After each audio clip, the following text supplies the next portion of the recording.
Excuse me madam, বলছিলাম কি এখানে গরমে দাঁড়িয়ে কেন কষ্ট করবেন?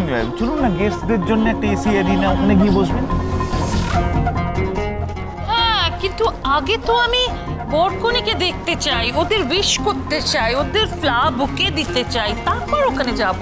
হ্যাঁ হ্যাঁ, নিশ্চয়ই উইশ করবেন, কিন্তু নীল আজকালকার ছেলে তো, আর এখন তো জানেন মেয়েদের থেকে ছেলেদের মেকআপ করতে সময়টা বেশি লাগে। ততক্ষণ কেন গরমে দাঁড়িয়ে থাকবেন? আসুন আসুন প্লিজ। ঠিক আছে, ওকে। ফ্লাওয়ার বুকেগুলো নিয়ে যাব তো? হ্যাঁ হ্যাঁ প্লিজ প্লিজ আসুন। হ্যাঁ আসুন।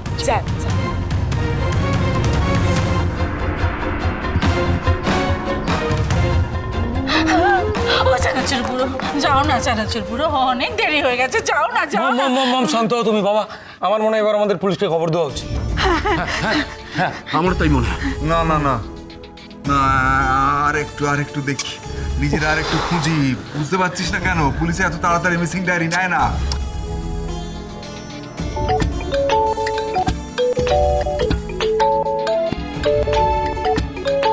শিমুল মা ফোন করছে, আমি একটু আসছি। এই চানাচুর বুড়ো, কোথায় যাচ্ছ? কোথায় যাচ্ছ তুমি এখন? শুনতে চাও কোথায় যাচ্ছি? প্রায়শ্চিত্ত করতে। দেখলে তো বড় বৌমা, আজকে এই দিনটা আমাদের সবাইকে দেখতে হচ্ছে, আর এটা তোমার জন্যে। আমি?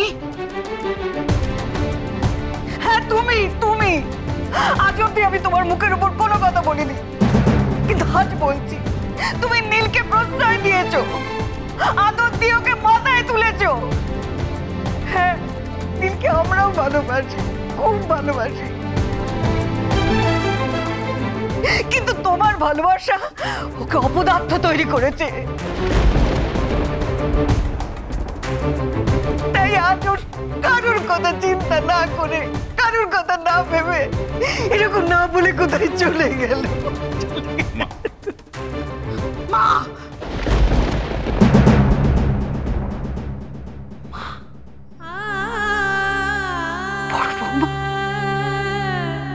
তুমি আমাকে আজ কতদিন বাদে মা বলে ডাকলে।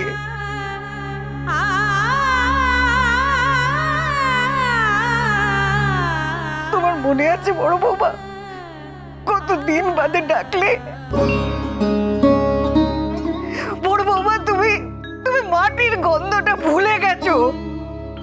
তুমি মিথ্যে একটা গন্ধকে গায়ে মাখতে চাইছো, তাই তোমাকে আজকে কাঁদতে হচ্ছে, এরকম ভাবে কাঁদতে হচ্ছে।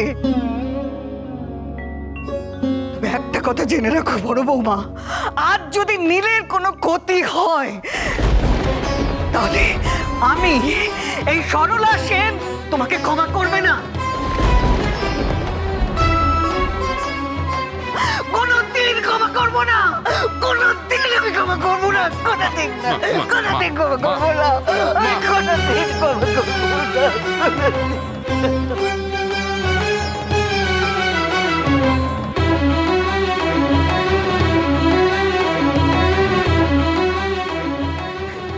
আমায় ক্ষমা কর কল্যাণী, আমাকে তুই ক্ষমা কর বোন।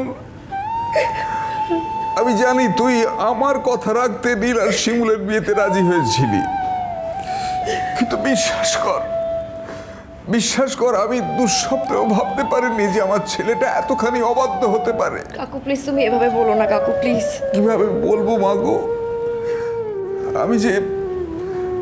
আমি যে তোর মস্ত ক্ষতি করে ফেললাম মা।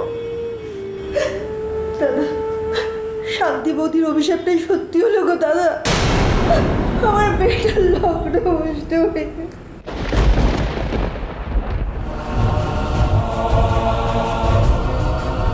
তুই জানিস না তুই আজ কি হারালি, এর জন্য তোকে একদিন পস্তাতে হবে।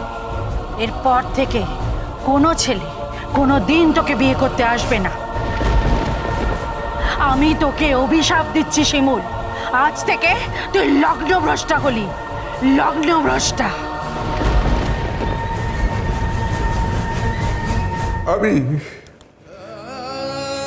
আমি এক অপদার্থ বাবা, আমি এক অপদার্থ বাবা। কাকু তুমি প্লিজ এভাবে বলো না। আচ্ছা কাকু, তুমি নীলদাকে ভালো করে খুঁজেছো? সারা বাড়ি তন্ন তন্ন করে খুঁজেছি, কোথাও তোর নীলদাকে পাইনি।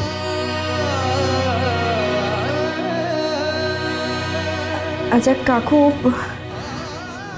নীলদার কি এমন কেউ মানে বিশেষ কোনো বান্ধবী আছে যার জন্য নীলদা বিয়ে করতে চাইছে না? না না, তেমন তো মনে হয় না। না মানে কোনো প্রিয় বান্ধবী থাকলে, কোনো সম্পর্কে জড়িয়ে পড়লে বা ভালোবাসা যাই বল, একটা কমিটমেন্টে যেতে হয় তো, একটা প্রমিস, সেসব লক্ষণ তো না না নীলের মধ্যে আমি কোনোদিন দেখিনি। না না না, ও এমনি এমনি পালিয়ে গেছে। না না কাকু, নীলদা পালিয়ে যেতে পারে না। তুই এতটা জোর দিয়ে কি করে বলতে পারছিস শিমু? মা, তোমার মনে আছে? কাকু, তোমার মনে আছে তুমি নীলদা একবার পরীক্ষা দিতে যায়নি বলে খুব মেরেছিলে নীলদাকে? হ্যাঁ হ্যাঁ হ্যাঁ, মনে আছে। হ্যাঁ, তখন না নীলদাকে নীলদার বন্ধুরা বলেছিল পালিয়ে যেতে, কিন্তু নীলদা পালায়নি। নীলদা বাড়ির ওই চালের উপর উঠে লুকিয়েছিল, আর তোমরা সারা গ্রাম তন্ন তন্ন করে খুঁজেছিলে, এমনকি পুকুরেও জাল ফেলেছিলে যদি পুকুরে পড়ে গিয়ে থাকে তার জন্য। ওরে পাগলি, তখন নীল শিশু ছিল, তার শিশু বুদ্ধি। কাকু, নীলদা এখনো শিশুই আছে। আর নীলদা আমাকে বলেছিল জানো তো, যে বাবা যদি এরপর আমাকে কখনো মারে বকে, আমি পালিয়ে যাব না, আমি ঠিক এরকম ভাবেই লুকিয়ে থাকবো। আর সবাই যখন তন্ন তন্ন করে খুঁজবে, আমি লুকিয়ে লুকিয়ে সেটা দেখে মজা পাবো। তাহলে কি তুই বলতে চাইছিস নীল বাড়িটার মধ্যে কোথাও আছে? ঠিক তাই কাকু, কাকু নীলদা একটু বদলায়নি। কিন্তু কি করে বিশ্বাস করবো? বাড়িটা তোলপাড় করে খুঁজে দেখা হয়েছে, কোথাও কোথাও খুঁজে পাওয়া যায়নি। ছাদে খুঁজেছো? হ্যাঁ, ছাদে খুঁজেছি, পাইনি। আচ্ছা, এ বাড়িতে কোনো চিলে কোঠার ঘর আছে? অবশ্যই আছে, সেখানেও দেখেছি, নেই। কোনো গ্যারাজ ঘর? দেখেছি রে, দেখেছি, সবটা দেখেছি, কোথাও নেই। তাহলে কোথায় গেল? আমার কি মনে হয় জানো তো কাকু, নীলদা না কেউ শিউলি মেয়েটাকে বিয়ে করতে চাইছে না, সেই জন্য বাড়িতে কোথাও একটা লুকিয়ে আছে। তো তোমাদের বাড়িতে আর কোনো জায়গা নেই যেখানে আর কেউ যায় না? হ্যাঁ হ্যাঁ,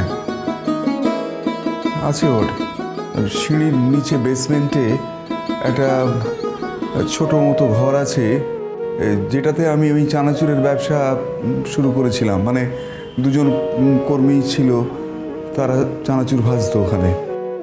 সেই ঘরটা এখন ওই স্টোর রুমে পরিণত হয়েছে, বুঝলি। ওই ভাঙাচোরা আসবাবপত্র, তারপর ওই বাতিল বালিশ বিছানা, এই সব টুকিটাকি সব হাবিজাবি জিনিসপত্র থাকে, তাই কেউ যায় না। ধুলো ময়লা একেবারে অন্ধকার হয়ে আছে। আমি শিওর নীলদা ওই ঘরেই আছে। তুই এতটা নিশ্চিত কি করে হচ্ছিস শিমু? কারণ আমি নীলদাকে খুব ভালো করে চিনি না।